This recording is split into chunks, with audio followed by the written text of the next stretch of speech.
성당에 들어설 때 사용하는 거룩한 물, 바로 성수입니다. 제대로 알면 더욱 의미 있게 사용할 수 있는 성수에 관한 모든 것을 CPBC 뉴스가 알려드립니다. 한국 교회는 1995년부터 7월 셋째 주일을 농민주일로 보내고 있습니다.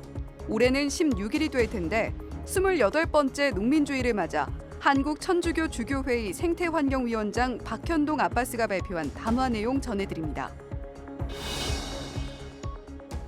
올해 여름은 그 어느 해보다 무더운 여름이 예상되고 있습니다. 폭염은 야외에서 일하는 노동자들과 기후 취약계층에 더욱 가혹한데 이들을 위한 대책을 점검해 봅니다.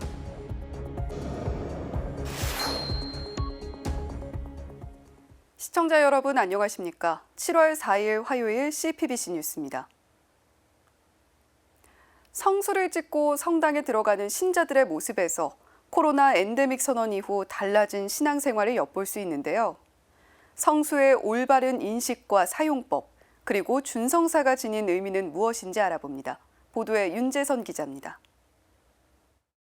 성당에 들어서자 신자가 손끝으로 성수를 찍은 뒤 십자성호를 긋습니다. 성당 입구에 놓인 성수반, 그 위로 성수 기도문이 눈에 들어옵니다. 하느님의 집에 들어가기에 앞서 세상의 모든 죄스러움을 쫓아내달라는 정화의 의미가 담겼습니다.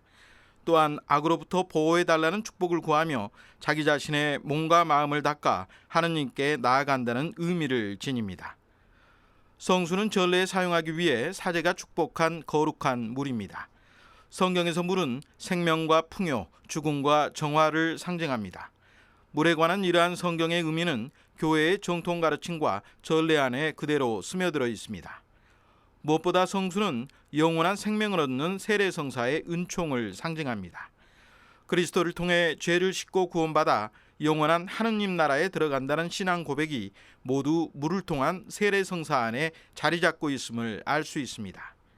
또한 이 성수로 주님이 은총과 생명의 샘인 세례를 저희 안에 새롭게 하시고 저희를 모든 악에서 보호하시어 깨끗한 마음으로 주님께 나아가 구원의 은총을 받을 수 있게 하소서. 성수는 세례성사 외에도 병자나 죽을 위험에 처한 환자를 위한 병자성사를 거행할 때도 사용됩니다. 또한 집이나 자동차, 사무실, 성물 등을 축복할 때도 성수를 뿌립니다. 사제나 부제가 없을 경우 평신도들도 성수를 이용해 축복 예식서에 따라 집이나 교통수단 등을 축복할 수 있습니다. 교회가 중개자로 나서 하느님의 축복을 기원하는 준성사의 거행은 세례로 받은 보편 사제직에 속하기 때문입니다. 다만 하느님의 축복을 간절히 바라는 마음에서가 아니라 미신적인 생각에서 성수를 마시거나 혹은 그 밖에 잘못된 용도로 남용하는 건 경계해야 합니다. 중요한 것은 우리에겐 하느님이 계시고 성수는 하느님이 도와주실 것을 믿고 축복한 물이고 그 축복을 통해서 하느님께서 우리를 도와주시는 거지 그 물 자체에 효과가 있어서 우리를 대신 구원하는 것이 아니기 때문이에요. 성수 축복을 비롯한 준성사의 의미를 올바로 알고 이용할 때 교회의 축복 안에서 우리의 신앙 고백이 가능해질 겁니다. 또한 우리의 행위로 하느님을 기쁘게 해드릴 뿐만 아니라 악마로부터 보호받게 될 것입니다. CPBC 윤재선입니다. 이달 16일은 28번째 농민주일입니다. 한국천주교 주교회의 생태환경위원장 박현동 아빠스는 농민주일을 앞두고 담화를 발표했는데요. 박 아빠스는 기후재난 시대의 유기농을 다시 생각해달라고 호소했습니다. 이힘 기자가 담화 주요 내용을 정리했습니다. 일반 농산물, 즉 관행농으로 길러진 농산물에는 화학 성분이 가득합니다. 농약으로 황폐해진 땅에서 재배되기 때문입니다. 농약은 땅과 물, 그리고 공기까지 오염시키는 주범 가운데 하나입니다. 농약과 생명체는 공존할 수 없습니다. 농사는 생명을 키우고 돌보는 일입니다. 그런데 우리는 일반적으로 공산품과 같은 규격화된 농산물을 얻기 위해 생명에 반대되는 일을 일상적으로 행하고 있습니다. 농약으로 고통받고 죽어가는 생명의 아픔에 공감하고 땅과 생명을 보호하는 농민이라면 유기농으로 농사를 짓습니다. 주교회의 생태환경위원장 박현동 아빠스는 이러한 농사를 짓는 이들을 생태사도라 칭합니다. 대규모 산업농업을 지향하는 정부와 단일 규격의 제품을 선호하는 소비자들 구매 형태 때문에 유기농업을 실천하는 농부들은 어려움을 겪고 있습니다. 땅은 애정을 주면 결실로 보답해주는데 땅을 보호하고 건강한 먹거리를 생산하는 일의 중요성을 인지하는 이들이 더 늘어나야 한다는 겁니다. 바가바스는 유기농업의 가치를 이해하지 못하는 이 사회가 그들을 압박하고 있다고 안타까워했습니다. 그러면서 특별히 가톨릭 농민 회원들은 어려움에도 땅을 지키고 생명을 보호하는 일이 하느님이 주신 사명이라는 것을 깨달아 생태사도로 굳건히 살아가고 있다고 강조했습니다. 아바스는 또한 농산물의 외형이나 가격을 따지지 않고 꾸준히 선택하고 소비하는 우리농 생활공동체 식구 역시 생태사도라고 말했습니다.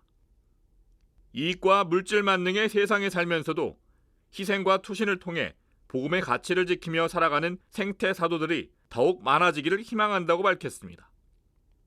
기후변화로 인한 이상기후가 우리 삶을 점점 더 어렵게 만들고 있다고 상기시킨 바가바스는 프란치스코 교황의 당부에 따라 지금이라도 생태적 삶으로 돌아서야 한다고 역설했습니다.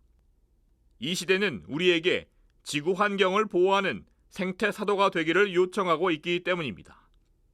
바가바스는 마지막으로 가톨릭 농민 회원들과 우리농 생활공동체 회원들, 하느님의 질서에 따라 생명의 씨를 뿌리고 키우는 모든 이들에게 하느님의 축복을 기원했습니다. CPBC 이힘입니다. 내리는 비로 오늘은 조금 누그러졌습니다만 요 며칠 잠을 이루기 어려울 정도로 더우셨죠.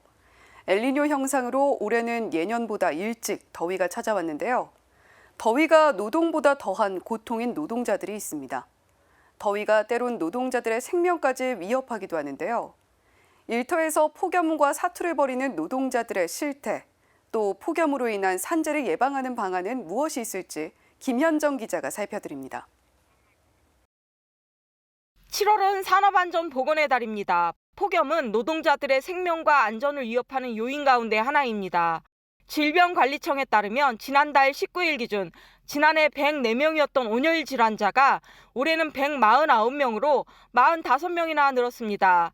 야외에서 일하는 건설 노동자, 배달라이더, 택배, 검침원이 대표적으로 폭염에 취약한 노동자들입니다. 특별히 폭염으로 인한 산재 피해가 눈에 띄게 두드러지는 직종은 건설업이었습니다. 일단 건설 현장 하면 기상청에서 발표하는 온도뿐만이 아니라 철근이 뿜어내는 열기나 혹은 이제 햇빛을 막아줄 게 전혀 없는 오후에 노동을 하시는 분들인지라 굉장히 더운 공간에서 일을 하고, 더군다나 복장도 보면은 그 긴 옷을 입고 일을 하시거든요. 왜냐하면 워낙에 건설 현장이 험하고 자칫 이렇게 철근에 긁힌달지 아니면 넘어지면 이제 까진달지 그런 것들이 빈번하다 보니까. 떼약볕에 아스팔트 위를 달리는 배달 라이더에게도 폭염은 위협적입니다. 개인 사업자처럼 돼 있어 덥다고 일을 쉴 수도 없습니다. 단체 급식실이나 물류센터에서 일하는 실내 노동자도 마찬가지입니다.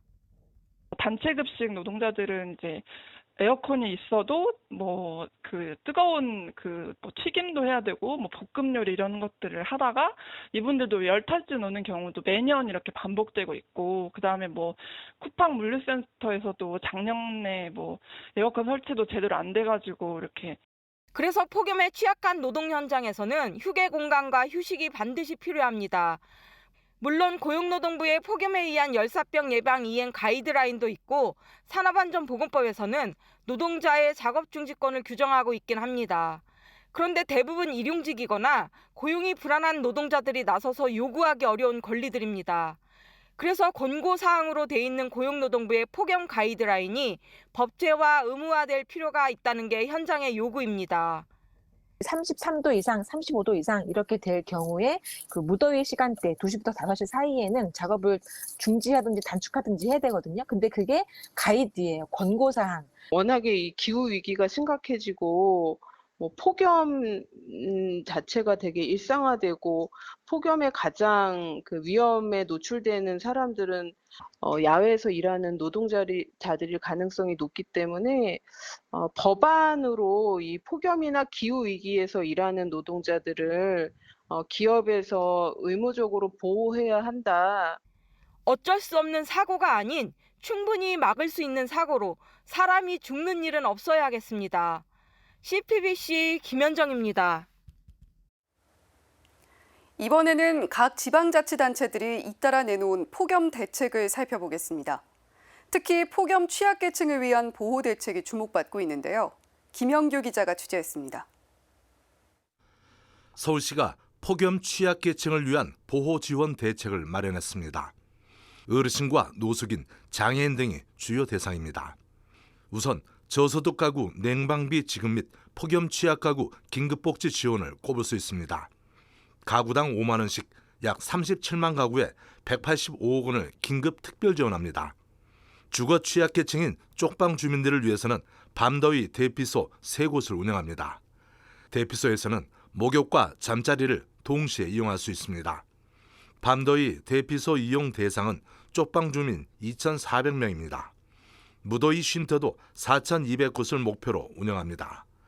복지관과 경로당, 주민센터 등 주민 접근이 용이한 시설을 활용해 9월까지 운영할 예정입니다. 경기도는 폭염 특보 발효 시 폭염 상황관리 합동 전담팀을 운영합니다. 아울러 재난안전대책본부를 가동하는 등 폭염 피해 예방에 총력을 기울일 방침입니다. 관련해 폭염 종합대책을 시행합니다. 먼저 그늘막과 그늘나무 등 생활 밀착형 폭염 저감 시설을 확대 설치합니다. 도내 12,600여 곳 설치가 목표입니다. 독거노인과 장애인, 기초생활수급자 등 폭염 취약계층을 대상으로 예방용품 지원 사업도 추진합니다. 경기도는 열섬 완화 및 냉방비 절감을 위한 공공시설 옥상 녹화 사업도 진행합니다.